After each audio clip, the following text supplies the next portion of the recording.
आधी लगीन लोकशाहीचे नवरदेव नवरीने बजावला मतदानाचा हक्क। अकोला मूर्तिजापूर। लोकशाहीचा लोकोत्सव सर्वत्र साजरा होत असताना शुक्रवारी स्वतःच्या लग्नापूर्वी मतदानाचा हक्क बजावून रवी गोंडकर राहणार शिवाजीनगर मूर्तिजापूर या नवरदेवाने आणि शहरातील हर्षल साबळे याने नवरी सोनाली सह आधी लग्न लोकशाहीचे याचा प्रत्यय देत मतदानाचा हक्क बजावला।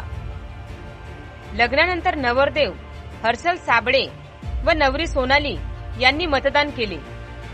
केंद्र अध्यक्ष डॉक्टर BH किर्दक यांनी प्रशासनाच्या वतीने अभिनंदन केले। 100% मतदानासाठी प्रशासनाकडून प्रयत्न केले जात आहे। राजकीय पुढारी आणि कार्यकर्ते देखील यासाठी प्रयत्नशील आहे। रवी गोंडकर यांनी लग्नाला जाण्यापूर्वी मतदानाचा हक्क बजावला। वय 91 वर्षीय मनोहर पाठक अध्यक्ष भारतीय ज्ञानपीठ विद्यालय मूर्तिजापूर या आजोबांनी कुठलीही सुविधा न घेता आपल्या नातवंडासोबत स्वतः मतदान केंद्रावर जाऊन मतदानाचा हक्क बजावून नवयुवक युवती समोर एक आदर्श ठेवला।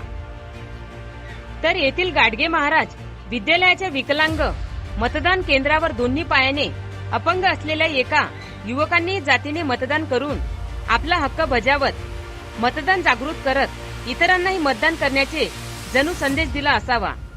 यावेळी प्रशासनाकडून नवरदेव नवरींचे कौतुक करण्यात आले। नमस्कार, माझं नाव रवी नारायण गोंडकर।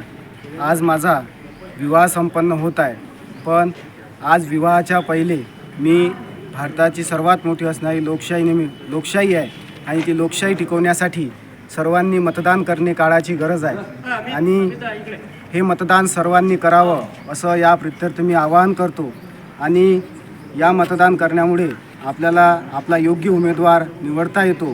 त्यामुळे आजच्या दिवशी सर्वांना विनंती करतो की सर्वांनी अवश्य मतदान करावे। धन्यवाद। मजा आली पहिल्यांदा मतदान करून, मला पण मजा आली। सुमित सोनोने सह समाधान इंगळे अकोला।